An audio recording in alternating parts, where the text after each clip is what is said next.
What's good, Savages? Welcome to another episode of Blue Collar Sports. I'm Savage Paulson, and with me, as always, is the plastic surgeon of sports talk, because he sure knows how to make me look good. Zach McGibbon, what's good, brother? I love these intros each and every week. Something different. I mean, if the plastic surgeon of sports talk sounds like I'm needed in LA, I could Yeah, use hit me up for some services down there. please don't. I need him over here. He's holding this castle together.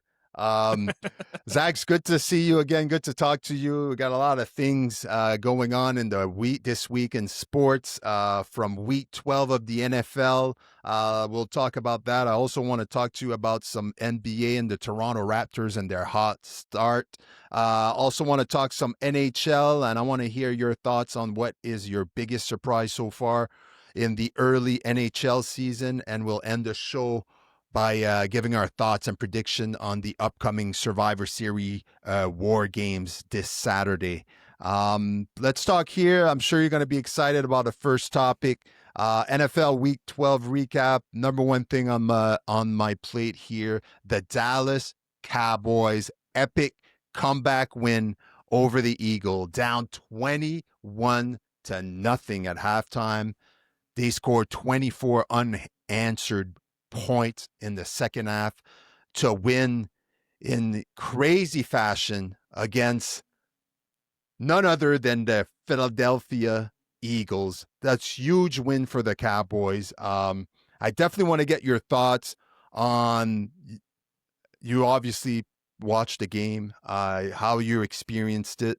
What were your thoughts when they were down 21-0 at halftime, and how did you enjoy watching them come back and just completely, all of a sudden, the Cowboys have a defense? What's going on? Like, I mean, I know the Eagles' offense has been struggling as of late, but the first half looked like they got everything fixed. Everything seemed to be working. And then the second half just kind of shot the bed for the Eagles, or was it the Cowboys that just kind of figured it out at halftime and made some adjustment and then came out gunslinging? There's definitely a few things I want to talk about, including George Pickens. And are we ready to give Jerry Jones his flowers with all the deals he's made, all the transactions from the Pickens trade to trying to trade away Micah Parsons and getting a few players in return on that defense, even on the trade deadline? So give me your thoughts, give me your emotions, give me everything you went through during that game for this big win for the Dallas Cowboys. First half, I was like, typical Dallas. This is what I was expecting. You know, I try not to get my my hopes too high from the Las Vegas Raiders game because it was the Las Vegas Raiders and Right. they're probably the worst team in the NFL. So I was thinking, oh, there was things to get excited about. Quentin Williams looked really good on the defensive line, as you mentioned, one of the players acquired during the trade deadline, and we get an All-Pro player back on there. And being a part of that defensive line, I was like, all right, okay, he's looked good. We'll see how the Eagles will do. And then, yeah, as you mentioned, that first half, it was like, oh, here it is. This is where I see this Dallas downfall. It's Philadelphia, and they're gonna figure it out. And then there is that one little touchdown just before the end of the first half there, and then the second half happens, and things, as you mentioned, just totally change. All of a sudden, we're throwing the ball down the field. And Pickens Right. is making these great catches, and I was a little upset because I was like, man, CeeDee Lamb did not have his best game this past Sunday. He had some bad drops during that game, Mm-hmm. and CeeDee Lamb is a very weird receiver when he's not in his mojo. Like you could just see by the body language on the sidelines that it was just weird, but it was okay because we got George Pickens. I want to thank your Pittsburgh Steelers Yeah. once again for letting us acquire George Pickens. I wanted to bring this stat up to you. I'm sorry, I know I'm supposed to be doing the victory dance over Listen, Philadelphia, look what I but got over here. Look at oh it. boy, I took it. I'm Oh interested to see no, what's over here. I took it off. I had a frame on my wall. Oh boy, I had this last year, all year last year. I'm just gonna show you. Uh, there you go. I'm screwing it right now. If you're listening to this on Apple Podcasts, I apologize, but Oh yeah, I here it had is. I Oh, had look at this that shit, right? catch. Crazy Nice. catch. I had that on my wall. My frame completely exploded on me right now. I had a hard time. Oh But jeez. I took it off when he got traded. I took it off the wall. and Yeah. I put some Macho Man and some Muhammad Ali Nice. poster over there, and I was Nice. like, but I'm not gonna throw it away. I'm like, and Yeah. now I'm watching him just ball out in Dallas, and I'm like, I might put it back. I might put it back. Yeah. I'm like, you know Maybe what? draw a star over top and I'm gonna get somebody to rework all of it and repaint yeah. over it and put him in a Dallas jersey. But yeah, I wanted to bring up this keep stats going. too with George Pickens just to really again, I will go back to mocking the Eagles because trust me, I want to. But I want to make this stat to also be known that George Pickens has more receiving yards than all of the Pittsburgh Steelers wide receivers combined on that team. That's crazy. And yeah, it's I saw that stat. I'm like, he's man, 87 yards away from his career high. Yeah. And he's going to reach that. Of course. He's going to reach that. Yeah, yeah.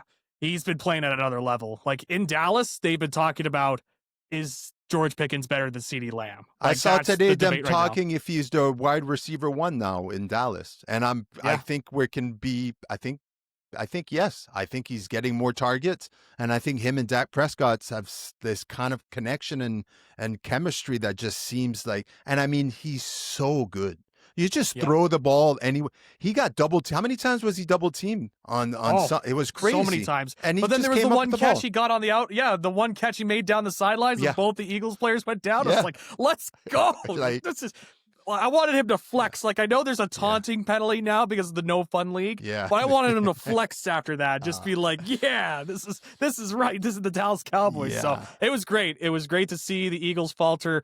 It was great to see Nick Sirianni having to be there all befuddled. Yeah. And it was great to I will be very happy. I'm sure all the fans, for the Philly fans that subscribe to AJ Brown's book club, are very disappointed about the results. And it was great. Yeah. It was a great comeback. I had never been this revitalized by a Cowboys game in a while. Now, I know, I'm going to hear the Eagles fans, well, we're still number 1 in the division and blah, blah, blah. Yeah, of course. And I get that, but you know what? You still couldn't beat Dallas. If you're such this great football team, you're 8-3 or whatever, you couldn't, kill off this Dallas Cowboys team when it mattered most.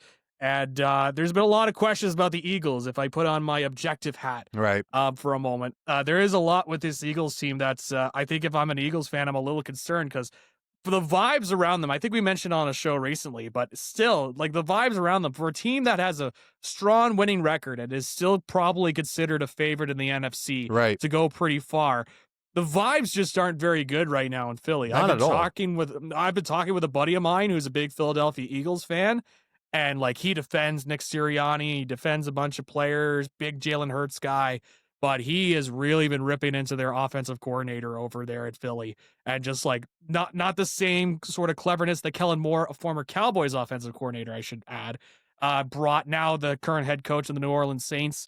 So Philly, it's weird right now, and it's at a point where it's the playoffs are coming off. They have to figure it out soon, because otherwise, we saw a few years ago with the Eagles squad where things just seem to be going off the rails for Philly, and then they had that dramatic loss. I think it was to Tampa Bay in that playoffs. That was 2 years ago, right? 2 years ago, and then the next year they went to the Super Bowl. Right. But now we're back to what's going on with this team. Can they coexist with each other? Why is AJ Brown going on Twitch and talking about don't start me in fantasy football, and then explaining why he said that, right, and why he made those Twitch comments to the media afterwards, to the point where Jeffrey Loria or whatever the owner's name is, right now it's Dak Prescott that is the owner of the Philadelphia Eagles. But but said that to the Eagles fans out there. But the owner going after, or not going after, but going to AJ Brown during practice, be like, hey, can we tone down a little bit on some of these public comments and just focus on your book club or whatever? So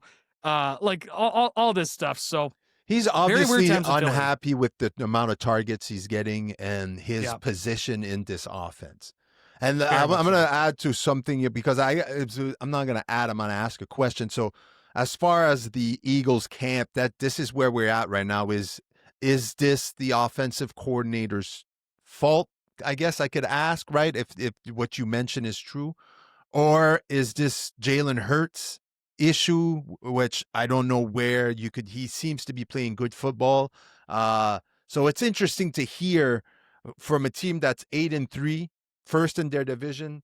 And then you go, things are falling apart in Philadelphia after a loss to the Cowboys. But even before the loss to the Cowboys, we were having this discussion last week, like you mentioned. Yeah. Like things just don't seem to be meshing well, especially on offense for this Yeah. team.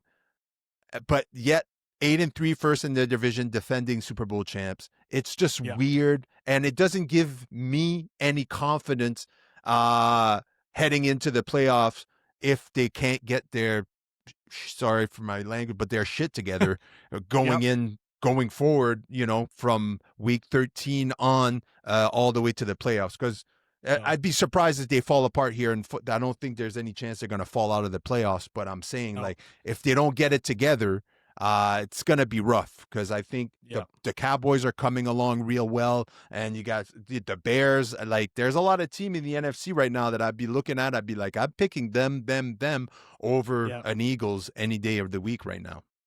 I should mention the offensive coordinator's name for the Philadelphia Eagles is Kevin Patullo. And so they're talking about changing the play calling duties back to Nick Sirianni, if that's the case. So whoever it is, all they have to know is that they lost to Dallas in the second half. It was a Dallas Cowboys comeback. And, Brandon Aubrey's better than Jake Elliott as a kicker. And Dak Prescott can throw the ball better than Jalen Hurts. Hallelujah. Holy shit. Where's the Tylenol? Yeah. Listen, they are playing the Bears, the Chargers, and the Raiders in the next 3 games. Okay, let's take the Raiders out of the equation in December 8th, but the Bears are playing good football. I mean, if Philadelphia might be in trouble here coming up on Friday. It's a Thanksgiving game, Friday evening, or Friday after, no, 3:00. So Friday afternoon. This is a huge game. Prime time. Yep. A lot on the line here. The Bears are for real. Saw it last weekend. It's crazy. The Chargers are tough. The Raiders, horrible. Commanders, who knows? Then they got the Bills at the end of December, and then the Commanders again. So they got some tough matchups coming up. Some easy ones, but they got some tough matchups. So, look, I'm hoping everything falls apart. If you're an Eagles fan, I'm sorry. I'm just hoping everything. I'm being a hater right now. More than I think more than being a hater. I'm just really starting to get on the Cowboys bandwagon. Let's go. Right. So we have plenty of empty seats. we can take on more. We'll inevitably break your heart because it is the Dallas Cowboys of 2025. Right. And so listen, anything can happen. So yeah. Another thing I wanted to talk about, I think we brushed up upon it. Like a lot of people were criticizing Jerry Jones for the Parsons trade. When it happened, it was a big deal. Things were sour for a long time until the deal was done. And then they trade. I guess the trade paid off. They gave up a 3rd round and a 5th round pick for George Pickens. And look at it now, right? And then they went and got, I forget his name. You named him earlier at the trade deadline. Yep. Right? Quentin Williams. And he's been playing really well for them. It really helps their defense. So I know the talking points at the beginning of the season was the Cowboys defense is horrible. They're giving up.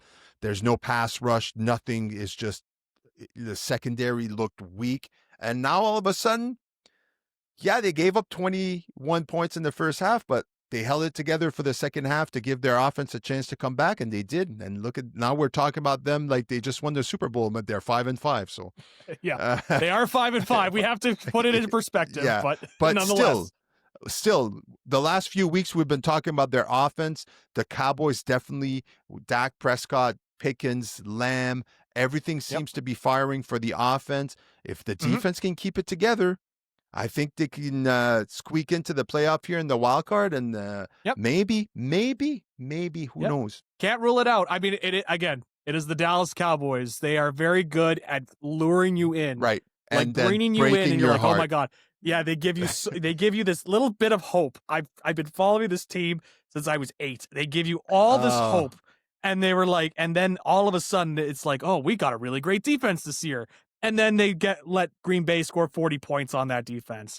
Oh, the amount of times the Packers ruined our hearts. I'm not going to go over the whole spiel again, but like they give you this little glimpse of hope. Like they come back against the Eagles. Like, this is a complete team. This is the Dallas Cowboys that we've been waiting for. But we'll see. I mean, it is a competitive NFC. It really is. Anybody's up for grabs. And quite frankly, for the Cowboys, if they didn't have that tie against Green Bay, I think they would have a winning record. Right. Because if you go back and watch that overtime game, like Green Bay should not have won that game in my mind. And I'm not even saying that as the loyalist Cowboys fan. Like No. the way Green Bay played that final drive, like they did not deserve even the tie in my mind. But um, nonetheless, I look at the Cowboys and going back to your discussion there about Jerry Jones, I was one of those people about Micah Parsons. I even on this show is like, oh, what are we doing here? Hmm. What this is gonna be a long season. Like he's that defense and blah blah blah. And for the first little bit, I was proven correct in terms of the pass rush. It was like non-existent. But I think the things that we kind of forgot about with the Cowboys, and I include myself in this, is that there were some key injuries that was on that defense too. Hmm. On top of that, um, and so it took a while. They bring in Jadeveon Clowney to try and add a little bit to the pass rush. He's the guy at this point of his career where he just gets hired as sort of a hitman for your team Right. on the defense, where he could fill a role for the year. He's not good enough to be a long-term starter, but he's good enough to fill a hole for a season before you find somebody better. And then obviously they acquired Quinnen Williams, the linebacker they got from Cincinnati. I think a lot of people, because they were like, Cincinnati, like Dallas's defense is bad. You got to look at Cincinnati's defense. But the thing with the linebacker there, I think, is Logan Wilson. Wilson, the big thing with him was that he got benched by the coaches, like not because of his play, but because he was like, I don't want to be on this team anymore. Like this is not working out for me, and my Right. role's not expanding. And so now he's on Dallas, and I think you're starting to see that a little bit more. Plus, they get DeMarvion Overshown back into the lineup as well, and he's somebody I always tell people is like that's a guy that like when he's healthy, like he is a dominant player when he's on the field. The problem is he just doesn't stay healthy. He's like Sean Lee in the 2010s, where he's a very good middle linebacker for Dallas, but he got hurt all the time, Right. and it was just ever so frustrating. So, yeah, in the case of the moves that Jerry Jones made, I think at the end of the day, he was able to get an All-Pro player in the deadline. Still gets that extra first-round pick as well that he got from the Micah Parsons trade. Right. And he didn't have to spend the money on Micah Parsons like he does with Quinnen Williams, because when Quinnen Williams already is signed long term, I think there's 2 or 3 years left on the deal that he signed with New York. Right. So that's like, honestly, if his name wasn't Jerry Jones, if it was any other, if his name was Howie Roseman for the Philadelphia Eagles, people would be like, oh, what a genius, what a great, Right. he was able to get this all-pro player that's already signed on a like the value and blah blah blah. But because it's Jerry Jones, it's Right. very fun to make fun of Jerry Jones. As somebody that makes fun of Jerry Jones, As a Cowboys fan, I get yeah. it. As a Cowboys fan that makes fun of Jerry Jones too, Right. and calls him out for Palpatine and all that. Mhm. Like I get it, but I have to give credit where it's due. Like the defense was not good to start off, and I think the offense was certainly there. But they recognized it. They said, okay, we're going to go into the draft. We got these assets now that we got from Micah Parsons. And now we're going to try and fill out our defense a little bit more and be a little bit more of a well-rounded defense. And it's starting to show up a little bit. We'll see. I want to see a little bit more of a pattern. I'm a big, you know me, Stefan. I'm a big Right. pattern believer. It's like I need to see a couple of games before I can really settle in. Like I don't want to be like 1 week. It's like, oh my God, we're going to the Super Bowl. Like Yeah, some yeah, of teams, course. but I'm liking what I'm seeing from this defense. It's getting better. I think it just goes back to trying to get established into this Eberflus system as well. And I was somebody that was like, I wasn't in on Eberflus, and now he's been able to extend his stay a little bit because now he's got better players to work with in that defense. So, I will give credit where it's due. I think Jerry Jones has got a good defense here. We'll see if he makes the playoffs and Green Bay doesn't make the playoffs the way that they're Yeah. playing. That makes a very interesting storyline into the offseason. That would be crazy. And I don't know, and I haven't been following too much on what Micah Parsons has been doing in Green Bay because, quite frankly, I might bang my head into a wall if I wanted to see how good he was doing in Green Right. Bay. But he hasn't exactly been like, I don't really hear him in Defensive Player of the Year discussions. Do you? No, not at all. I was gonna say like he's playing good, but he's not. Is he $48 million a year good? No, No. he's definitely not in the Defensive Player of the Year conversation. And for that kind of money, I think you have to kind of be every year. Yeah. It's my opinion. That's how he's touted. That's how everybody sees him. Everybody was talking about it when he got traded. It was like, oh my God, the Green Bay Packers, this is the piece they were missing. And Well, they seem to be missing a lot more than just than one defensive guy, which he is Yep. good, but I don't hear of him every weekend, like him making Mhm. big plays or him being the decisive game changer every Yeah. time Green Bay plays. So who knows? I just hear Miles Garrett all the time now, and Will Anderson has started to come up, which might Uh, be a transition if you want into the next Miles Garrett topic, might but be the best football player in the NFL right now. for sure, for sure. Right? If the MVP would recognize defensive players, he has been the savior of that Browns team, and Yeah. that's not exactly like a great Browns team to begin with, but boy, does he keep that Browns team going. Yeah. Like I think the last time we saw a defensive player was Lawrence Taylor, right? So, Yeah. uh, He and reminds me of that. That's exactly who he dominates the game, just like LT used to dominate the game. It was yep, you play the Giants and you're like, fuck, we're playing LT. Like we're gonna be in right. bad. And that's what it's going on with Miles Garrett. So yeah, he's definitely playing out of his shoes. He's playing very well. So let's talk about the Cleveland Browns and let's talk about Shador Sanders making his quarterback debut for the Cleveland Browns this past Sunday, and he won first starting quarterback for the Browns in 30 years to win their uh, debut. So that's Yep, pretty big considering how many quarterbacks the Browns have had in the last 30 years. For him to be which the is a lot. first one to win his debut, was it pretty? Look, he Nope. went 11 for 20, 209 yards, threw one touchdown, one pick, had a 87.3 rating. Uh, I saw a glimpse of great plays, arm strength, being able to move up in the pocket when he was pressured. I also saw a lot of things that uh, aren't so good. Like that, very predictable sometimes on where he moves out of the pocket when he's pressured. If he doesn't move up, he always seems to be moving to his right some sort of way. It's always seems to be predictable. But again, you got to give credit where credit is due. He practiced with the team, the team for 1 week, right? Yep. So I think I saw enough from him. Obviously, he's getting another shot this coming Sunday. QB1, I think it was announced a couple days ago that he will be Yep. the QB1 in the upcoming game. They're playing the I knew this, but I forgot. They're playing the 49ers. So on Sunday, which is a huge matchup. Just the Yeah. 49ers are good, and they're a tough team to beat. Uh, I am a Shador Sanders fan. I was when he got drafted. I was sad to see how far he fell. I understand, right? You're Deion Sanders' son. There's a lot of baggage that comes along with being Shador Sanders. But I thought he was an okay quarterback, a good quarterback in college. Um, Obviously, there's a lot of people that thought so. Everybody thought he was going to go in the first round, ended up dropping to the fifth round, which was the biggest talking point of the draft this year.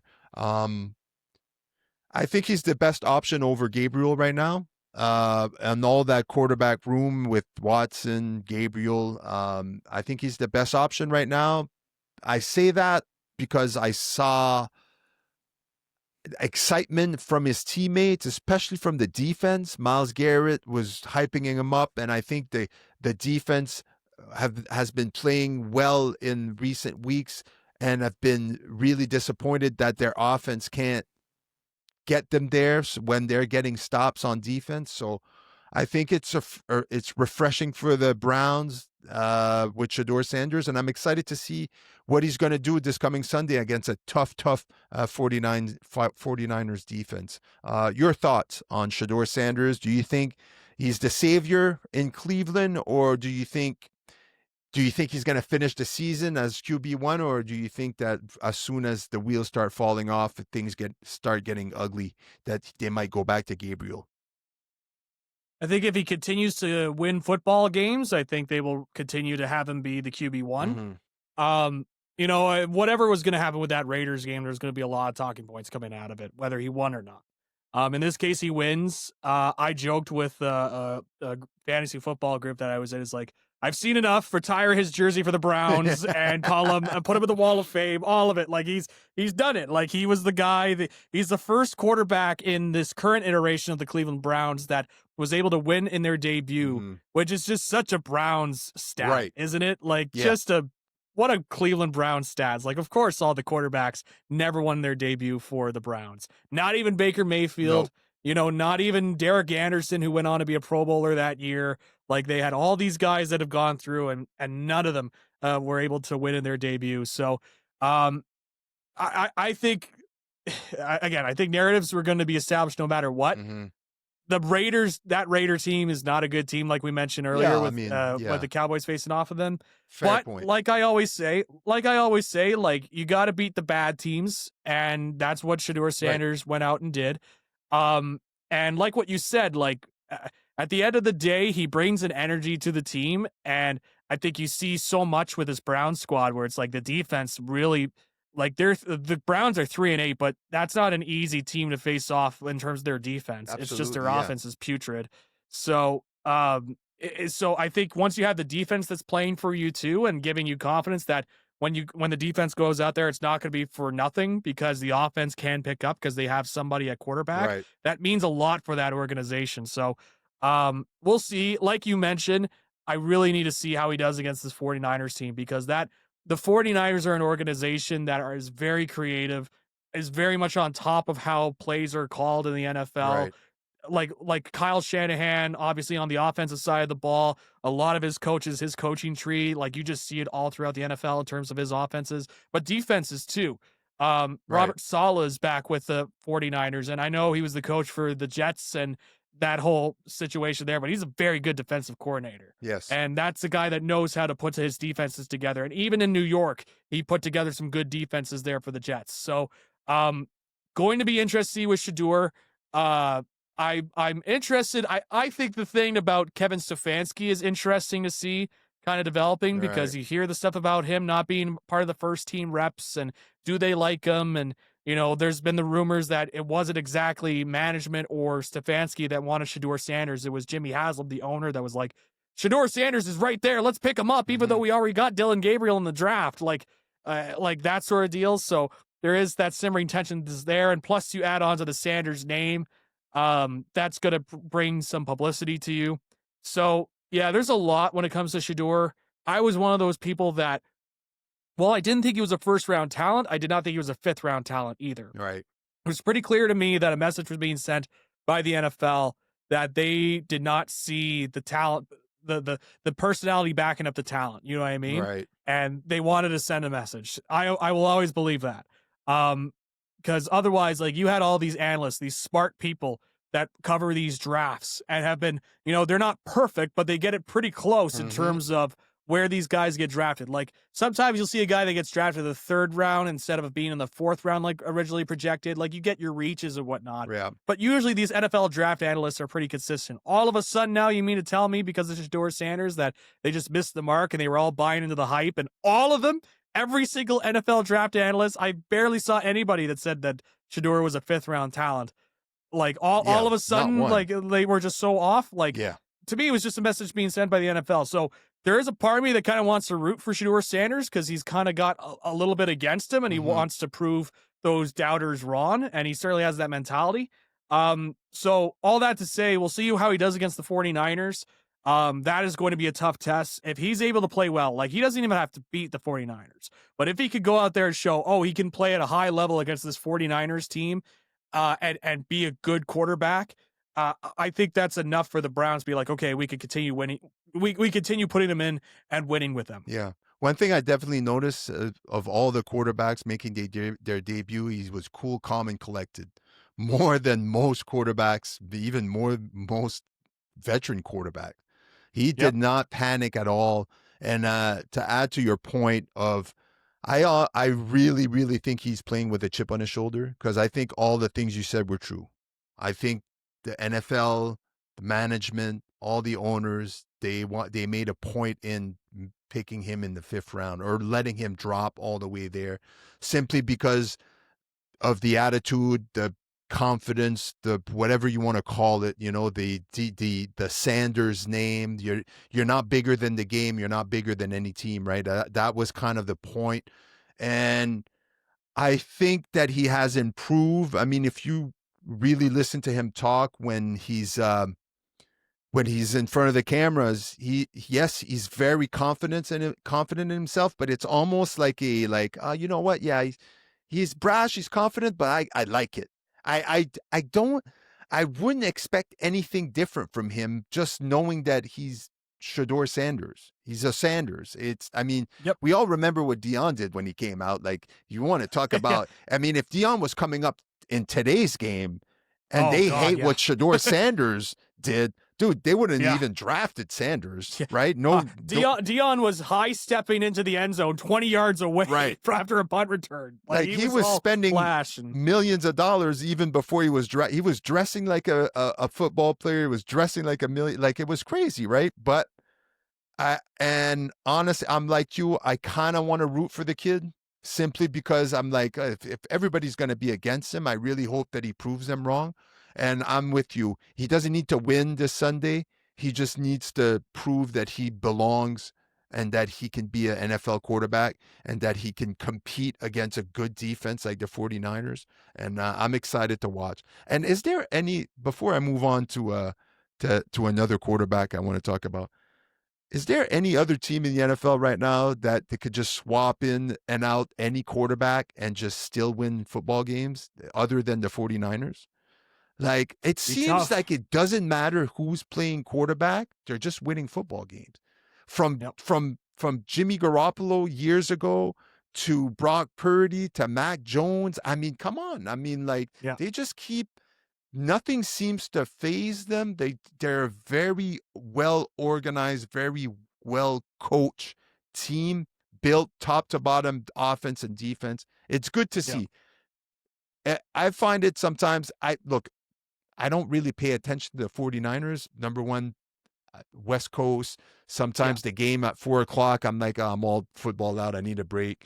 I don't always watch those games in the late afternoon, but still a formidable football team, 49ers, that should be mentioned in the teams that might be dangerous to watch in the next few weeks. So it's going to be interesting to see. Yeah, the only quarterback that wasn't able to succeed in San Francisco was Trey Lance of all people. Yes, yeah. But I don't really think, do you think he was given enough of a chance? Yeah, I guess you're right. No. Right? No, I mean, the problem with Trey Lance was, like, when he came out of college, it was like, first of all, he's coming out of a Div 2 college. Now, it was a really good Div 2 college, could probably play Div 1. It was North Dakota State. Mm-hmm. So he could play. It was the same school that Carson Wentz came out of. So he could play. The problem was he was more of a project than a actual finished product coming out of college. And so the whole thing that was enticing about Trey Lance coming out of college was that he had the dual threat ability, like he could run with the ball as well. And so the idea was that he could go into that Shanahan offense and he can, like, same thing that happened with Josh Allen, where Josh Allen has his running ability. And so he can run away from pressure. He's a great athlete. And he could do that while he's developing his passing game afterwards. And that's the same that happened with Lamar Jackson. Right. So the idea was Trey Lance could go in there. He's with the Kyle Shanahan, who knows how to get the best out of his players. Let's see what Trey Lance could do. But then Trey Lance got hurt in his first season. And then Brock Purdy played really well after that. And it's like, we can't really move on. And so then you had the other teams that are trying to figure out how to make Trey Lance work. But at that point, like, I think he's a backup for the Chargers now. Yes. Like he went to Dallas and then now he's in, I was going to say San Diego, but now in Los Angeles. So I think at this point now he's just like, people kind of have figured out that's like, I don't think there's more that they could develop with him, which is unfortunate. But like what you said with San Francisco, a bunch of quarterbacks have gone in there and had success, like Brock Purdy, as you mentioned, Jimmy Garoppolo, Mac Jones has been able to go in there and have some success. There were some rumors that maybe that was Shanahan's preferred choice over Trey Lance, and that's probably proving him right, the way that Mac Jones has played. So yeah, I think San Francisco has just showed that it's an organization, as you mentioned, top to bottom, that's built that's really well built. The big thing with them is that they just get hit with the injury bug every 2 years, and it's like Right. they go, and when they're fully healthy, that's a team that goes in the Super Bowl. But when and we've seen it time and time again, when they are fully healthy, they go to a Super Bowl Yeah. in the NFC, but they just get hurt a Yeah. lot, and it's just so unfortunate, to the point where I'm like, maybe the Shanahan offense, there's a lot to like about it, but maybe it's just so debilitating on the body that it just seems to impact them whenever. There's definitely something to watch there. I'm always curious as an athlete myself, like that deals with a lot of injuries now later in life.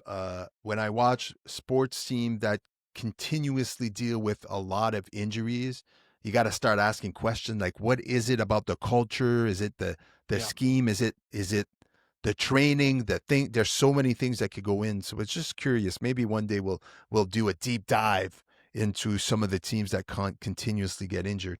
I Um, like it. let's talk about JJ McCarthy for a second.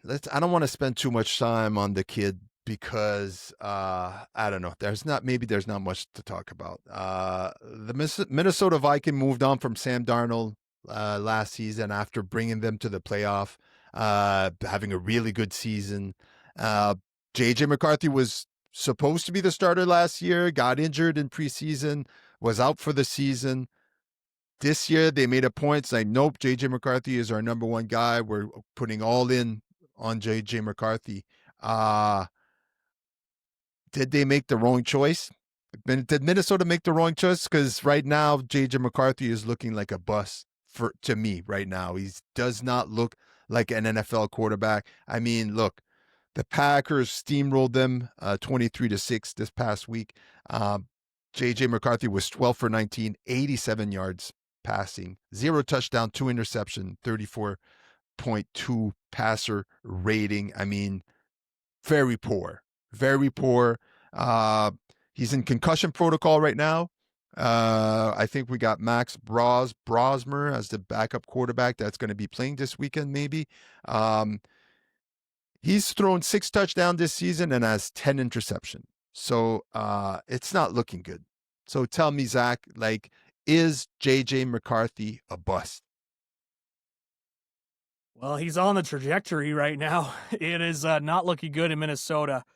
I was thinking with JJ McCarthy, like, it's funny. We were talking about Trey Lance earlier.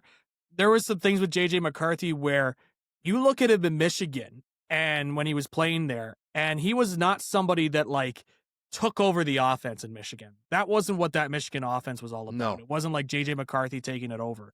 It was more JJ McCarthy could fill in and finish off passing plays when they were done going to the 17 running backs at Michigan that were going Right. through that offense at Jim Harbaugh. So, but the thing that enticed coaches and why he was a first round pick in the top 10 was because, he was a 5-star recruit coming out of high school. He had all this physical arm talent. There's stuff on tape you saw in Michigan where it's like he's fitting the ball through the seam and different spots, and you're like, oh, this is like this. Maybe it's just the offensive scheme is not fitting him. If we could, take him into our organization, maybe we can get something figured out. But the injury, obviously, the first year last year, um, is certainly impacts him quite a Right. bit. Um, and so there is this stat that's kind of been going around on Twitter. I don't know if you saw it, but there's this magazine. It's called Dropback, and they've analyzed quarterbacks in terms of since 2000, since the year 2000. He ranked They've like analyzed quarterbacks. 851 and on 852. Is that what it was? That is the one Yeah. that I am referencing, Yeah. and the one who was 852 was Jamarcus Russell. Yeah. So That's not a great company to be in. Not at all. And it was also like you see the side by side comparison of the first 6 career games. Jamarcus Russell had a better touchdown to interception ratio in the first 6 games than right. JJ McCarthy has right now. So there's a lot there. The big thing whenever I see JJ McCarthy play is that he just does not look confident in that No, pocket. not Like at he all. looks nervous. Like that's the big thing when you carry over from Michigan. You look at his play in Michigan. That's a confident quarterback in there playing at a level, knowing the offense. But in Minnesota, I don't know what it is, but he is just like to steal a Sam Darnold deal, Hmm. he was seeing ghosts out Yeah. there, and just like it just doesn't seem like he's confident when he's behind that offensive line. And it's just shocking that he would not be confident, because you look at that receiving core that they have: TJ Hawkinson, Justin Jefferson, Jordan Addison. Like, they have guys that can play. Yeah. But for whatever reason, like JJ McCarthy just doesn't seem so confident right now. So Yeah. I won't say bust right now. I mean, it's the classic, Peyton Manning threw for the most interceptions by a rookie in his first year, and then look at how Peyton Right. Manning turned out later on in his career. And we've seen time and time again with a lot of these quarterbacks, like we mentioned, a Sam Darnold, a Daniel Jones, even though he's starting to go a little bit, faltering a little bit, but Baker Mayfield, Right. like some of these quarterbacks have been able to find life after a couple of years in the league. Geno Smith for a Yeah. time was one of those guys too. So you can't really truly rule anybody out until they're officially out of the league at this stage. With the way that quarterbacks are developing, it's Right. very different how quarterbacks are developing. But right now, in terms of his trajectory, JJ McCarthy's just looking rough out there, and like he should be better. And I look at the other options as like, Max Brosmer. I remember some of his games in Minnesota for the Gophers. But is that really going to be much of an upgrade? And we saw how Carson Wentz played, and it's like he's not back to that 2016 time where it seemed like Philadelphia had found their next quarterback. Right. But yeah, just tough times in Minnesota right now. It's important to point out that the offensive line is decimated by injuries right now in Minnesota. So that's not helping maybe with his confidence. That's so detrimental to a young quarterback to have Absolutely. a bad Right. offensive line. Like, you got to have some sort of a solid foundation, and that goes back to the confidence factor too. Like, if you're not confident back there because you feel like you're Right. just going to get hit every time you do your 3-step drop, like you're not going to have much success in the NFL. I'm going to give a not so scientific sports analysis on why I Okay. think he's not confident. I don't think it has anything to do with football. I think it has to do with injuries. I think he got injured last year, and I think it took everything out of his, kind of all the wind out of the sails. He was touted to be like, oh my God, is he going to be the QB1 in his first year in Minnesota? And then I believe it was an ACL that he injured last year, Yep. right? In the preseason, out the whole season. ACL is not a thing. And he seems to be injury prone already this season. He's missed games. He's in concussion protocol right now. You have a bad offensive line. I'm not saying bad, but decimated with injury. There's all these factors, but I also think that an injury like he suffered last year, you get 1 year taking away from you out of your career, and now you have to come in with that in the back of your mind. Like, am I fragile? I don't know if he listens to the media, if he's the type of guy that be online on Twitter to read everything that people are saying about him. But if there's one thing that I will agree with, and to add to your point, he does not look even remotely close to being any sort of confident back there when he's playing quarterback. And you go, you're a pro. You're playing in the biggest league in the world. You're in the NFL. And when I see kids like this, young players playing with that low confidence, to me, being obviously, I've never played football in my entire life. I don't know what it is to play any type of high elite sport like an NFL football player, especially an NFL quarterback. But I think sometimes you have to look past all the things, the injuries and the offensive line. Maybe the O'Connell scheme is not the thing for him. Whatever the case may be, I think sometimes you have to look right into his mind, into his mindset. It might just be between the ears. It might just be a complete lack of belief in himself right now. He's scared of getting injured again. He's been getting injured. He seems very fragile, and that can play with your psyche, plays with your head, right? So it's interesting to see how he can rebound from this, from all the talk. I'm sure even though he doesn't read, or I'm sure it gets to him.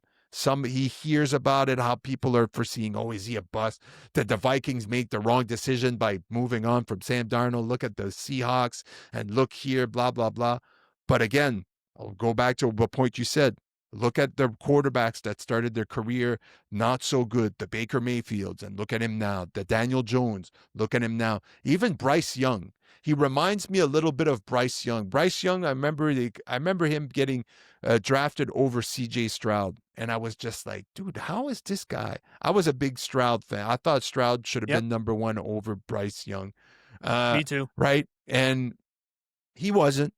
And Bryce Young has been struggling the first few years, but he seems to be he even got benched last year, but now you see him Yep. kind of putting things together. Things are looking up a little bit more. They did lose this weekend big, but it doesn't matter. They still have 6 wins this season. I don't think anybody was thinking that the Panthers would be in the position they would be right now after 12 weeks of NFL football. But Yep. kind of reminds me of that. Like, yeah, maybe if like I said, if football doesn't give up on him, like, I mean, the way he's playing right now, I mean, you're not going to keep a starting quarterback job for long if you can't string something together. So for me, I think there might be something a little bit more there. It might be in between the ears, something, maybe talk to self-confidence. Maybe he needs a boost. Maybe, who knows, right?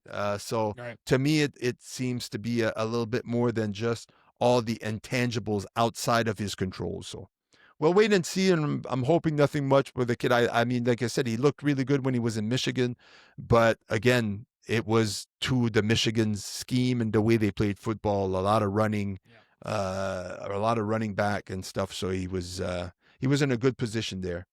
Yep. One last thing to talk about week 12. I want to talk to you about the AFC South. That's right. Let's talk about the AFC South. It seems to be a 3-way knife fight here for the division.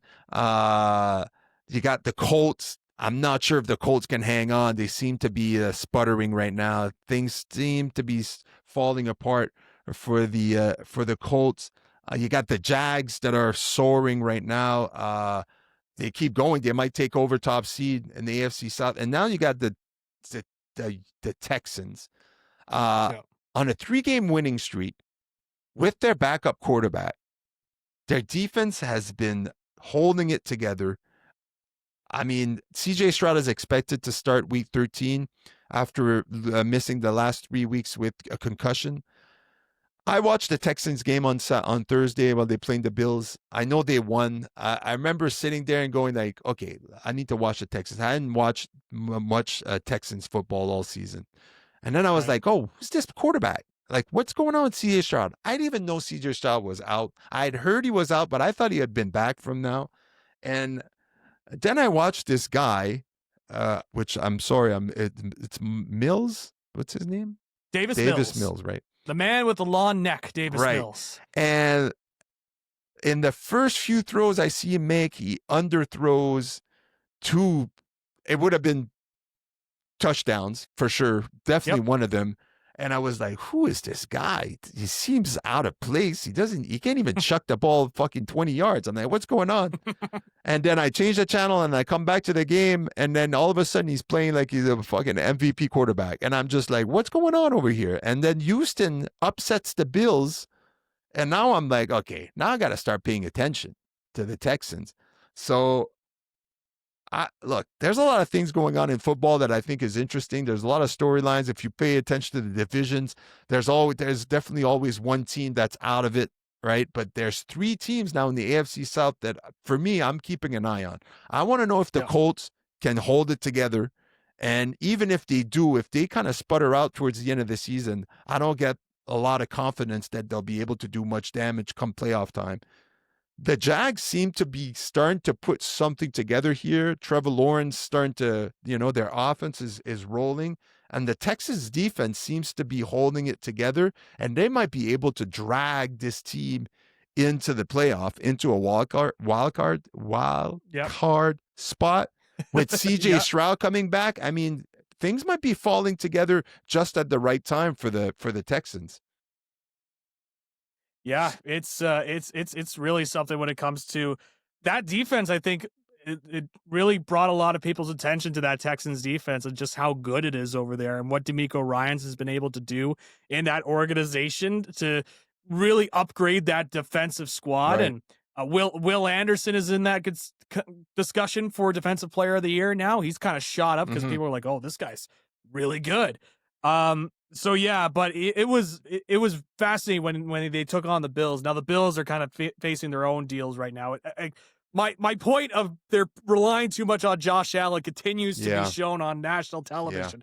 But that's for another day. In terms of this AFC South and the way that it's looking, there is a lot when it comes to, you had the Colts. It seemed like, the Colts were going to come away with this division, but they've kind of been faltering a little bit. And I know it's the Chiefs and whatnot, and it's crazy to say it this year, but the Chiefs have not been at their best compared to years past. Right. That's easy to say. But still, like, this is a Colts team that I was a little bit hesitant of, because a lot of their wins that they've had were against teams that were not very good. The Raiders, Titans twice, like the Cardinals, like they had some teams that were the Dolphins to start off the year. These were not exactly, Super Bowl favorites that they were mowing down on their way to their current record. Right. And they're playing the Texans on Sunday, which is a divisional matchup. This is huge. Yeah, that's going to be massive. And then they're playing the Jags the following week, another divisional matchup. Yeah. So the actual good teams in their division, they're going to have to face off against. Right. So that's going to be big. Jacksonville is a very interesting team too. They've kind of been under the radar this year. Like, you had the early stuff with Travis Hunter to see how he was going to look. Then he got injured. And I think a lot of people's focus came out of Jacksonville after that. But Jacksonville's still very much in the mix in that AFC Absolutely. South. But the Texans have now, like, it's interesting. Like you mentioned, CJ Stroud is coming back in. Davis Mills was actually the starting quarterback for the Texans a few years ago. He came out of Stanford a few years ago. He's a 5th-round pick. And I remember at the time people were saying about Davis Mills, this actually might be a great value pick in the 5th round, because he was kind of under the radar. He wasn't getting a lot of looks in terms of compared to his upperclassmen of that year. And so he kind of was in Houston for a bit. He was the backup, and then, things kind of happen. He becomes the starter, and he kind of exceeds the expectations of a 5th rounder. But the problem is that he's on a Houston Texans squad that just sucks. Right. Like, it's just a bad Texans team. And kudos to Davis Mills. He could have left and said, no, I'm a good quarterback. I could go somewhere. But he said, I will accept this backup job, and I will help CJ Stroud when he comes here. But and I will be a good soldier for the organization. It takes a lot to be able to do that. Yeah. And he waited for his opportunity, and now he's with Houston. And he hasn't been perfect, as you mentioned, but I think during that time, like, he's kind of taken a step back and said, okay, what do I need to learn to get better here so that I could be a better quarterback? So when they call on me and I'm needed, I could go in there and I could deliver. Yeah. And right now, that's what the Texans are doing. Like, that's a good defense, especially, looks incredible there for Houston. They've got a lot of pieces there. So very interesting just to see how that matchup in the AFC South is going to go. Yeah. And what about those red uniforms they were playing on Thursday? Right? What? Yeah. I turned on the TV. We came home from, I was at my son's had a baseball hitting coach on Thursday, and I came home and I turned the TV on, and I'm like, who's this team playing? I'm like, is this even an NFL game? I'm like, watching them. Is there like college? I'm like, who's this red team? And then I'm like, Houston? I'm like, wow, that's fire. Yeah, I'm excited to watch. I'm excited to see Stroud. Like I've mentioned it before, on this show. I'm a big Stroud fan. One of those players I just love to watch. I love his attitude. I love his approach to the game. He's a killer. His instinct is just like, he wants to win. He's a winner, and I love watching guys like that. It hasn't been the best last year. It was up and down for the Texans and stuff, is struggling, but their defense can hold it together, and CJ Stroud is healthy coming back, and he can start slinging the ball, and they can start putting some things together with all the wide receivers and they're be tough to watch. They're 4-1, won 3 in a row, 4-1 in their last 5 games. So they might be one of those teams that are starting to warm up right at the perfect time. I think this is definitely out of those 3 teams, that's the team I'm looking forward to watch and paying attention in the next few weeks. That's it for football this week, guys. I'm sure there's a lot more stuff we could talk about, but we're an hour in already. We've talked about football. I know. Let's move on. Let's talk. Can I mention some breaking baseball news? Oh, hell, dude, Dylan Cease. Is that what you were going to say? Bro, That's what I was looking at. I was like, oh, I got to talk about Dylan Cease dude, getting signed to a 7-year deal. that's insane. I saw it right before I sat wild. down. I wanted to mention it, and I completely forgot. Thank you for mentioning that. No, That's a huge contract for Toronto. Yeah. Dude. Yeah, that's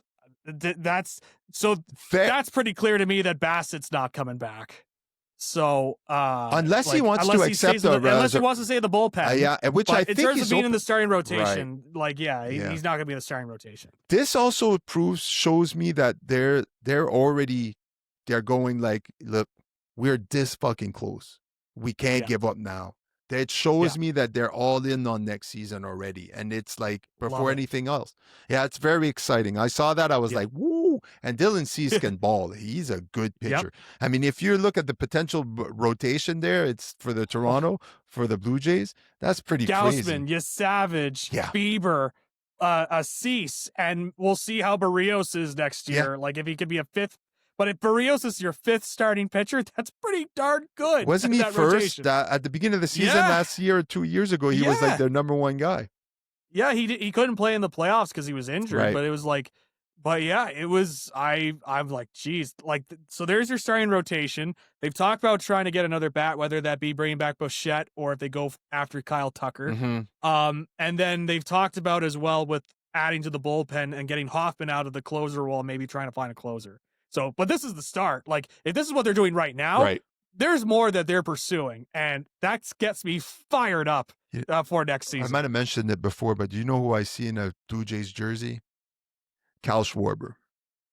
Oh, yes. That'd be interesting. That lineup would be sick. You re-signed Bichette, and you get Cal Schwarber. Forget it. Forget it. American League is on lockdown from the Blue Jays. Yeah, I love it. Let's talk a bit of Toronto Raptors. We haven't talked about the NBA in this season of Blue Collar Sports. I haven't watched one basketball game. I'm just disclosure. I'm going to tell you right now. I've watched a bit of basketball, a little bit of the highlights. All I want to talk about is the big talking point this season. One of the big talking points for the beginning of the season was how things were opening up in the East with the Celtics injuries, with Tatum not playing, with the Pacers, with Halliburton out for the whole season. It kind of opened up the East for a new team to take over. Obviously, the Pistons are playing out of there. They're playing really, really well. Pistons are in first place in the East, if I'm not mistaken. You got the Pistons, and then right behind them at 13-5, 8 in a row are the Toronto Raptors. I said it last year when Brendan Ingram got traded. He got traded to the Raptors. Right. He got traded or signed. He got traded. I was like, ooh, I'm a big Ingram fan. I liked him when he was in New Orleans. I just didn't think he could play behind Zion Williamson, simply because I think Brendan Ingram needs to be your top guy on your team, or one of the top guy. And him, Scotty Barnes, and this Toronto Raptors team had been putting it together. Now, they've faced their competition early in the season has not been the best, but still, like you said early on with football, you got to beat the bad teams, and they've been doing just that. And their defense is incredible. Just a quick stat here: 13-5. They've won 8 in a row. They're allowing a 32% from 3, which is third best in the league. So their 3-point defense is really, really good, which is very important in today's game because everybody's shooting 3 points. That's just how the game has kind of evolved with all the 3-point shooting. And the Toronto Raptors are the third best team in the league when it comes to defending the 3-point shot. So that's one of the things and one key element on why they're starting the season so good. I know that RJ Barrett is out for at least a week with a knee sprain, but they're so deep. I think their depth is the second thing that's extremely important here with the Toronto Raptors.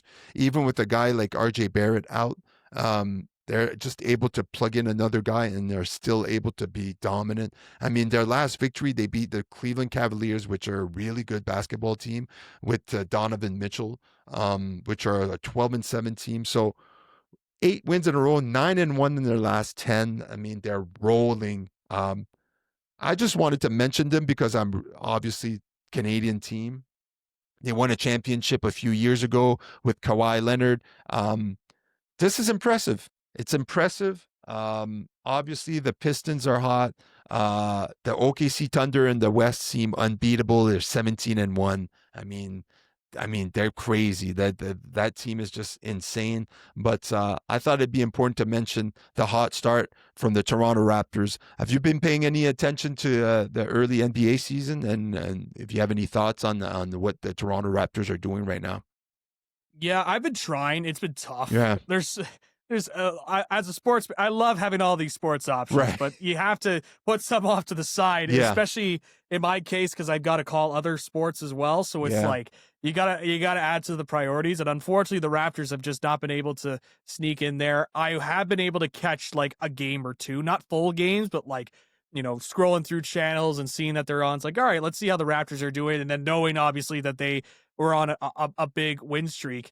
And yeah, this Raptors team looking really good Yeah. right now. I think the depth has been showing, as you mentioned. Brandon Ingram has really developed here in Toronto as a player that to be, reckoned with Mhm. for the Raptors. And plus, a lot of eyes were on Scotty Barnes and how much further can he go in his development? Can he be that guy that can be a face of the Yeah. franchise type of guy that we saw when like he flashed that potential in his rookie year and being rookie of the year?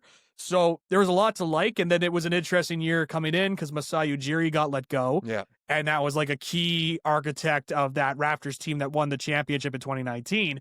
So there's a lot going into this year about, okay, what is this Raptor squad going to look like? What is the vibes going in with this Toronto Raptor squad? And right now, if you're a Toronto sports fan, other than the Leafs, which we'll talk about, there's a lot to be excited about in Toronto sports. Like you got the Blue Jays, obviously, as we mentioned, and Right. now you got the Raptors that are looking good. It's funny. I've been trying to organize with a buddy. I've never been to an NBA game. So I just, I've never been to an NBA game. So that's something that is going to try and be in the works this year. Maybe try and go to a That'd Raptors be game. And so interesting. that encourages it more that they're winning. Yeah. That helps with that Absolutely. too. So Right. yeah. Yeah, it's just fun to hear and to watch when you're the sole Canadian team playing really good. And like you said, except for the Toronto Maple Leafs, good things going on in Toronto with the Blue Jays and the Raptors. So it piques my curiosity, and it's definitely something I'm going to be paying attention going forward a little bit more. I'm going to try to find some time to watch some Raptors game. Obviously, I have access to it. I just can't, like you said, like football is the priority for me. It's the sport that I pay attention the most. Then comes baseball, and even though there's no baseball right now, it's just like in every NBA season, I always kind of like only start watching like after Christmas because it's kind of Mhm. like when basketball starts really being important for a lot of these teams. Like even professional will tell you like, yeah, anything that happens before, like like it doesn't really matter. It does, but it Right. doesn't. It's like Yeah. after Christmas is where really we're gonna start playing some basketball. So it's Yeah. interesting to see. I'm excited for Toronto, and I'm really excited if they can take advantage of this opening in the East with some of the big teams not having some of their superstar players this season. So sorry. Okay. Let's talk a bit of NHL before we get to Survivor Series. Another sport that I wish I had more time to watch. I've been paying attention to my Pittsburgh Penguins, which have been playing really well, except for the last week. Maybe they kind of faltering there and falling back, but it's very interesting to still watch Crosby and Malkin. The older core of that team still making something happen for the Penguins, but I wanted to get your thoughts and maybe what you think is the biggest surprise early on in this NHL season. I think the biggest surprise for me right now is as we're recording, there's only one Canadian hockey team that is in a playoff position right now. Really? And that, of course, is the Ottawa Senators, Whoa, baby. there we go. They There are we the go. only team out of all the Canadian Let's teams. Take go. that Montreal, take that Toronto. Let's talk about the Maple Leafs for a second. Boy, like I thought they might take a step back this Hmm. year, not because I thought they were a bad team or anything like that, but losing Mitch Marner, I know how he was playing in the playoffs. He wasn't exactly lighting it up out there when he was playing in the playoffs, but that was still like like a playmaker, young guy from the area that could that was really dealing during the regular season. And he was somebody that like Austin Matthews, like really, you saw the chemistry there Hmm. during that season. Marner's gone, and the Leafs have dealt with their injuries. Matthew Nyes has been gone for a little bit as well, but I did not expect them to be at this point where they are dead last in the Atlantic Division. That's crazy. Tied with the Sabres right now in terms of actually the Sabres have one more point than the Leafs. Like, think about that heading into this Wow. season, that the Leafs would be behind the Sabres. So I don't think a lot of fans, like even I was thinking, and I with this Maple Leaf squad where like that's still like a well-rounded team, and their coach in Berube, he's been to a Stanley Cup, won a Stanley Cup. That should be a talented enough team, but there's a lot that's gone wrong with his team, and the vibes are just not good. You want to talk about the opposite of positive vibes from the Blue Jays. This is the complete opposite Really? in terms of just the vibes over Toronto. There's just this overwhelming negativity that's going on. It doesn't feel good if you're a Leafs fan to cheer for the team. And I'm not even saying that as an anti-Leafs sort of guy. Right. It's like that's just the general sense I get. Goaltending has been inconsistent for them as well. And so you just look at that, and I think it's shocking that the Leafs are this low. Um, and I am very happy, though, as a Sens fan, that, again, lone Canadian team in a playoff spot right now. And they've shown that they have the depth that even with Brady Tkachuk out for an extended period of time, he should be coming back pretty soon, if not next game. That even then they've been able to steady the fort. They look good. And they've been able to win the hockey games that they needed to. They're currently on a extended road trip, so it's going to be interesting to see how they do. I think they got like a 7-game road trip right now. I think they're on game 3 of that. So that's also interesting. But yeah, that's the biggest surprise for me. Like, even as an anti-Leafs guy, Mhm. I am surprised that the Leafs have fallen this low. And so I look at that. I look at the West too. I mean, there's not too many surprises that I see in the West. The Ducks, though, kind of shooting Yeah, up talk to me in the about the Pacific Ducks, Division. like, because to me that's the name that shoots up. They've been bad for so many years, or they've been really. I wouldn't say bad. Again, I don't pay that enough attention to say that they're bad, but I don't remember the last time they made the playoffs. Yep, Right, so been a it's while. been a while. Okay, so I'm right about that. And now I Yep. see them first in the Pacific, 14-7, 14-7-1, 6-4 in their last 10. I mean, can they sustain this? Can they keep this going for the whole season? We'll see. Right. I'm not sure. Like the Ducks right now, they look very good. They've got some good players on their squad. The big player I was kind of looking at was Mason McTavish and how he would kind of develop into his season. And he was somebody that he actually played for the Pembroke Lumber Kings briefly in the CCHL for a time, very briefly. It was like a pit stop, but he was always somebody that people were kind of keeping an eye on. So yeah, there's some good players here on this Duck squad, and they've been morphing together quite well too. So we'll see how they're able to move on going forward. But that's also interesting, just kind of looking at the West, because it's also a younger team too. Right. That's kind of been forming, and they've been playing quite well. Yeah, I'm just looking at the Pacific Division. The last 3 teams, the 3 teams in last place: The Pacific. Flames, I know. Canucks. Yeah, in the Pacific, Flames, Canucks, It's Oilers. crazy. All Oilers especially is kind of surprising. Their goaltending, like every year, they've been talking about Skinner and Pickard in terms of their Seems to goaltending be to me situation. that every year the talking point in Edmonton is goaltending. Yeah, And I it don't just even pay never seems to be attention, and consistent. all I hear is like goaltending. Yes, I think the big thing that is abundantly clear now is Skinner is not a what first goalie one, can play 50, 60 games sort of guy. He's a guy that could fill in as a goalie too, and like can get you into 20, 30 games, like lighten up the load, or you share the goaltender Right. duties. Um, and so there's been rumors like the Oilers fans want the Oilers to go after Jordan Binnington before the trade deadline, because there's rumors that Binnington is on the market because St. Louis has not been playing well this Mhm. season. So, um, and boy, do they need goaltending. Yeah. And they've got McDavid on that sweetheart deal, and in order to open up the pocketbooks to try and build around him, because he's like, I can win with this team. Yeah. I can go to a Stanley Cup with this team. I just need more pieces. So that should be a strongest indicator in my mind of like, all right, we got to go out there and get some steady goaltending. So yeah, this NHL season has just been fascinating to watch, to see how players are. I look at the Central Division. I'm not shocked the Avalanche are up there. Not shocked the Stars are up there. Jets are kind of middle of the pack, but I expect them to find a way to ascend. That's a good hockey Yeah. team that's over there. So, yeah, there's a lot that's going on this season that I'm enjoying it and I'm liking. Good to know. That means we'll try to talk a little bit more NHL as the following weeks, as the week go on, deeper in the season. Before we get to our last topic, which is Survivor Series War Games, and give our thoughts and prediction for this upcoming Saturday, I want to thank everybody that subscribed to SVG TV on YouTube. If you've done so, thank you. If you haven't done so yet, go ahead, subscribe. It'd be a great help in supporting shows like Blue Collar Sports. It'd be greatly appreciated. SVG TV on YouTube.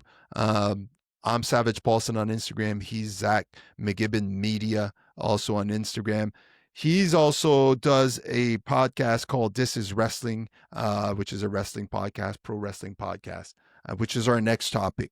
So yes, subscribe to This Is Wrestling, available on Apple Podcasts. Oh, sorry, Blue Collar Sports also available on Apple Podcasts and Spotify. That's right. Go ahead and subscribe. You could go back to back if you like. You could listen to Blue Collar Sports, then listen to This Is Wrestling, or you could go This Is Wrestling first, then Blue Collar Sports. Absolutely. Subscribe to both. A lot of ways to work. Help us out. It's greatly appreciated. It helps us trying to build this thing that we're trying to build here, and it's all beautiful. Let's talk some Survivor Series. War Games is coming up. We got 4 big matches. We got the men's War Game match. We got the women's War Game match. We have Cena versus Dominic Mysterio for the Intercontinental Championship. And we got Stephanie Vaquer versus Nikki Bella for the Women's World Championship. Let's start with Stephanie Vaquer versus Nikki Bella. I obviously... Nikki Bella turned heel. Was it 2 weeks ago? Kind of surprising and shocking, I guess. I'm a huge Stephanie Vaquer. I think she's going to be a huge star in the WWE. She's a great wrestler. She's extremely talented. And the fact that she's bilingual and able to kind of really speak English on the mic and be able to cut some promos on the mic and be very well, not like Asuka or some of the other guys trying to cut promos in English. Sometimes I'm like, dude, I can't understand anything. But she's holding it together. She looks great. She's just very talented. I love what she does in the ring. I see this match as kind of just like something to build her up as a champion. I mean, look, we can stay kayfabe if you want, but I've been in the business myself, and I kind of know the ins and out of how you can build a champion. So I'm not expecting Nikki Bella to win this Saturday, but I am expecting a pretty competitive match. I mean, I'm pretty impressed on how Bella, she's been away from the ring for a long time, and she came back and she can still wrestle. I mean, she's 38, 39, I believe. Yep. Right? So I think you're in her early 40s now at this right, point. 40. Yeah, I checked the other day. Me and my wife were looking at it, and then I asked, and I always look up the ages because I'm always questioning. 42. So that's 42. 42. So, I mean, it's pretty incredible what she can still do, especially considering she's been out of the action for a long, long time. You know, you haven't heard from Nikki Bella in a very long time. So I'm not expecting much in this match as far as surprises, maybe, but I think this is going to be one solid match, and just Stephanie Vaquer keeping her championship, trying to keep building her towards WrestleMania, maybe towards a bigger match down the road. But your thoughts on this match, Zach? Yeah, I mean, I'm not the biggest Nikki Bella guy. Yeah. She's not exactly a Kira Hokuto out there, right? Or Manami Toyota or anybody like that. She's like, I've respected her contributions, obviously Total Divas and then Total Bellas and afterwards and reaching out to a different audience and all that. I get that, but you know me, Stefan. I'm a big wrestling purist Yeah, I guy, know. so I'm just like, I've seen some not so great Nikki Bella matches and some all right Nikki Bella Right. matches, and I think if Stephanie Vacquier, like if she wrestles Stephanie Vacquier's match, I think she'll have a good match for Nikki Bella Yeah. standards. And um, I don't think she's been particularly impressive in her return to WWE in this recent run. Right. Like she hasn't just had these standout performances in my mind. But if you put her in there against a good wrestler, we'll see what happens and see if they could go out there and work with each other well. So, like you though, I am a big Stephanie Vacquier Hmm. guy. I think she's very, very talented. One of the top, if not the top women's wrestler there on that brand. And just continuing to grow. I think just the perfect in terms of, like you mentioned, being bilingual and attracting different audiences as well. I think that's big for the WWE. And then a good wrestler to boot as well, and somebody that I continue to advocate to push. And Yeah. obviously, they've got the women's world championship honors, so I will be looking for it from that aspect. That's good. Moving on. Big surprise a few weeks ago, Cena winning the Intercontinental Championship, him becoming what the hell? The Intercontinental He Champ. did, and then by doing so, he became uh Oh, Grand Slam Grand Slam. champion. Damn, Yes, Grand Slam. Yes, it's yes, been a yes. long day. Grand Slam So fair champion. enough. Uh, he beat Dominic Mysterio. Now Dominic Mysterio gets his rematch. I know John Cena's last match is coming up on December 13th. I've been paying attention to the tournament, which is actually has brought forth some pretty good match. I'm pretty happy of how WWE because they could have easily just brushed through all this tournament matches and just so we could build Mhm. the two finalists, but every single match seems to matter. They're building it like it matters. Long 15, 20-minute matches on TV against Yeah. and good talent. So it's nice to see because it makes it feel like the actual goal to face Cena actually matters. They're making it matter, which I find extremely good for WWE. But I mean, even when Cena won the Intercontinental Championship a few weeks ago, I was like, like, is he gonna keep it all the way to December 13th? My immediate thoughts were no. I think he's gonna find a way to lose it, and I think we're gonna see it here this Saturday against Mysterio. I think they're gonna have a good match.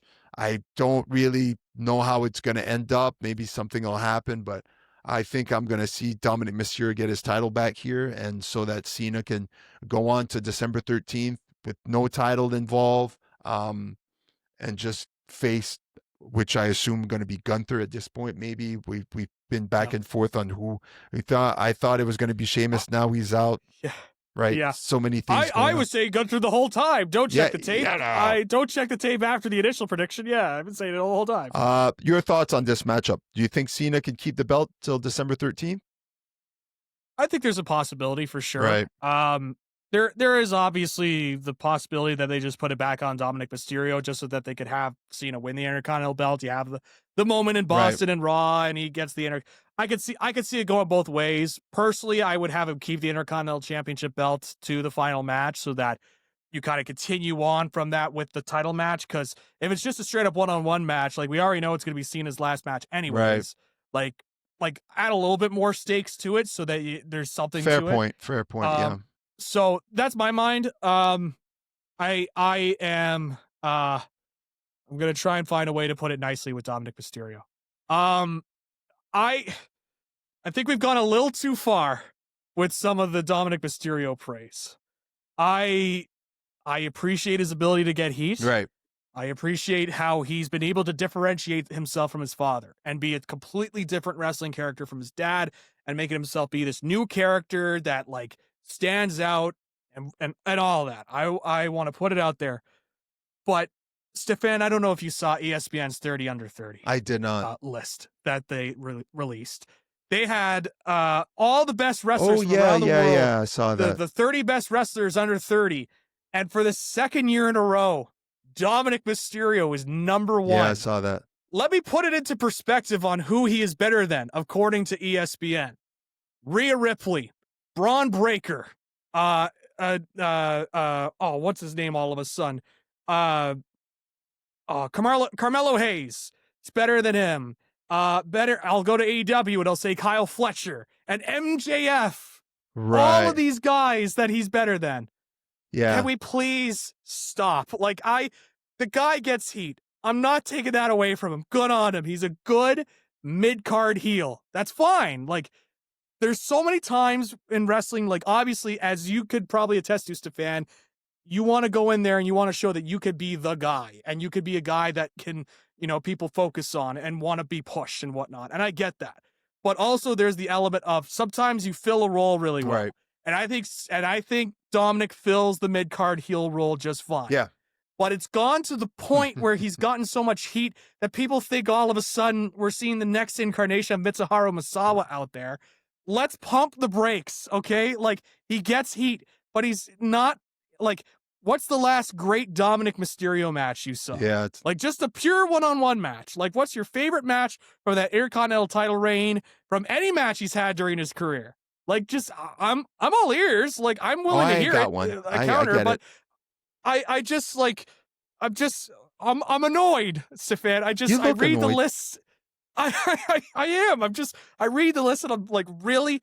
You mean to tell me, like he's not even the best 30 under 30 wrestler in WWE, right? Like, let alone all of professional wrestling. Right. Like, you mean to tell me he's ahead of Rhea Ripley and Braun Breaker? Yeah. Like, you want to throw Carmelo Hayes in there? You want to throw? I don't know. Actually, no. Trick Williams is over 30. Otherwise, I would have thrown him in there as well. Like, you mean to tell me he's better than all of those wrestlers? Like, come on, let's put the brakes. It's a hard sell. It's a very hard sell. So look, he's entertaining. He's a good heel. Let's pump the brakes. I saw it and I'm like, I haven't had the outlet because we didn't talk about This Is Wrestling. We talked about Full Gear recently, which you can listen to now. So I haven't had the outlet, and I saw it was on the rundown. I was like, poor Stefan has to hear me rant man. about Dominic Mysterio. This is a taste of what you get on This Is Wrestling about me losing my mind on stuff. So. Blue Collar Sports, you can say whatever you want, man. There you go. Let's go. I'm fired up. Quickly on both the War Game matches. Let's start with the women's matches. It seems very interesting. I mean, if you look at the Women War matches, you got Rhea Ripley, Io Sky, Alexa Bliss, Charlotte Flair, AJ Lee. Versus Becky Lynch, the Kabuki Warriors, Asuka and Kairi Sane, Nia Jax, and Lash Legend. They kind of been mixing these. They introduced Lash Legend a few weeks ago. Now she seems to be getting this big push with Nia Jax on the main roster. All sorts of things. They brought back AJ Lee since her match against Becky Lynch and in that tag team match was it last month? Yep. Look, I'm not sure what I expected. I think the heels are going to go over here. I think they're going to find a way to. Yeah, I might see. I had a hard time with the whole Charlotte Flair storyline and Rhea Ripley. Maybe they're trying to build something here because I know they use these matches to kind of build for storylines going forward. Which I feel like it's been so many years since we saw Rhea Ripley versus Charlotte. I get that there's there's obviously a history there between both of them. But I didn't feel that it was necessary to make that storyline that for a week only Charlotte's like, no, I'm not part of this team. And now, yes, I'm part of this team's, unless they're again looking to turn Charlotte Flair heel, maybe, who knows? Yep. But look, I think the heels here, I think there's a lot more on the line for, say, something with someone like Nia Jax and Lash Legend or the Kabuki Warriors. Maybe the AJ Lee gets, again, the big win and for the team and stuff like that. But I'm really indifferent here when it comes to the Women's War Games match.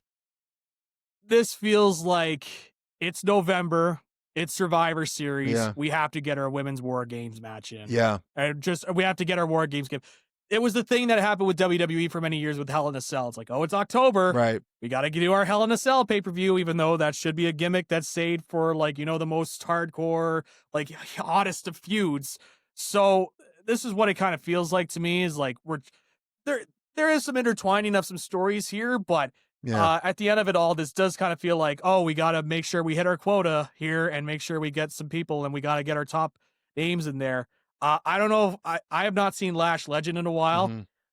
So hopefully she's improved because the last time I saw Lash Legend, I was not impressed with what I saw in the ring. She's got a lot of charisma. Yeah, she's imposing. But, she's a character. Big, tall, strong. Yep. I could see why they want to build her, maybe for somebody against like Jade Cargill or something like that in the future. Hmm. I could see why.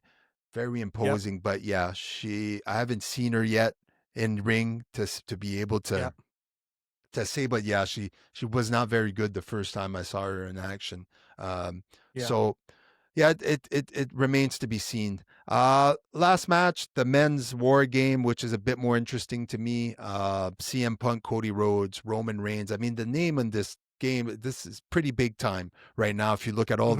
the all stars, CM Punk, Cody Rhodes, Roman Reigns, the Usos against the Vision, Braun Breaker, Bronson Reed, Logan Paul, Drew McIntyre, and Brock Lesnar. I mean, if I look at it, I go, okay, there seems to be a lot more on the line here. Maybe the heels, Division, and all those guys, I'll get a win over the faces. But then I'm reminded of Cody Rhodes coming out and cutting this promo last week. And I'm like, ooh, like this seems to be a reinvigorated Cody Rhodes. It looks like he's got a fire and he's got something to prove. I'm also seeing like, I think they might be building up to some sort of CM Punk, Roman Reigns, and well, and what am I missing? CM Punk, Cody Rhodes, and Roman Reigns.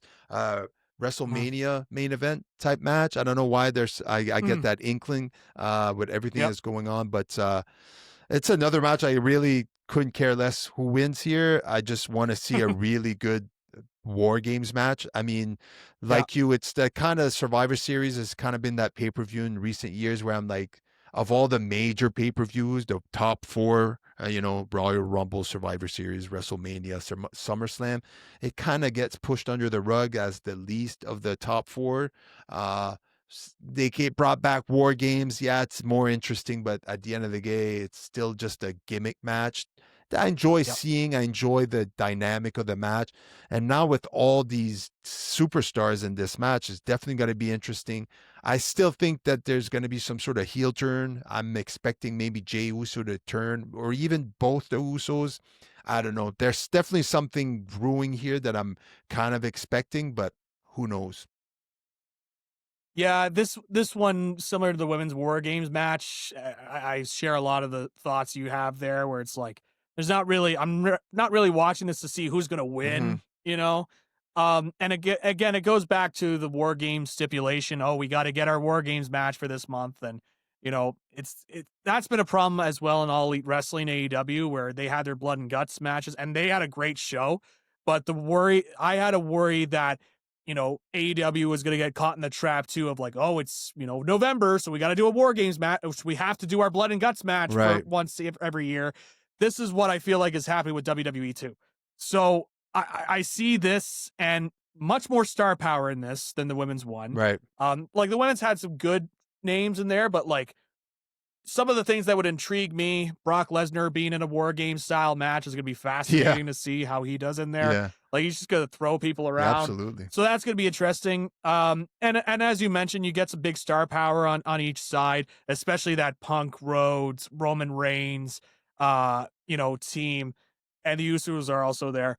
And then you kind of look at the other end, and I'm not as much of a Logan Paul hater as others are. I actually kind of like Logan Paul. Mm-hmm. I don't think he's this bad wrestler that people make him out to No, be. not at all.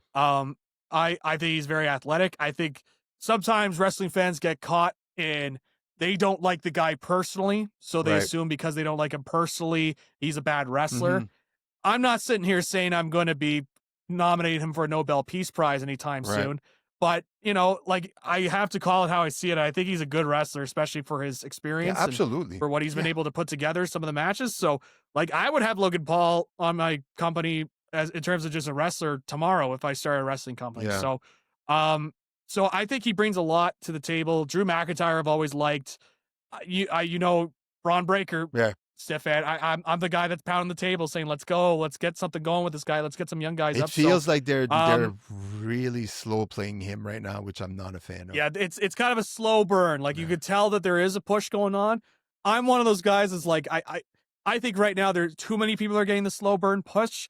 Let's just push a guy straight up and see what happens. But right now, like this is a great quote that I heard that I'm going to relay here.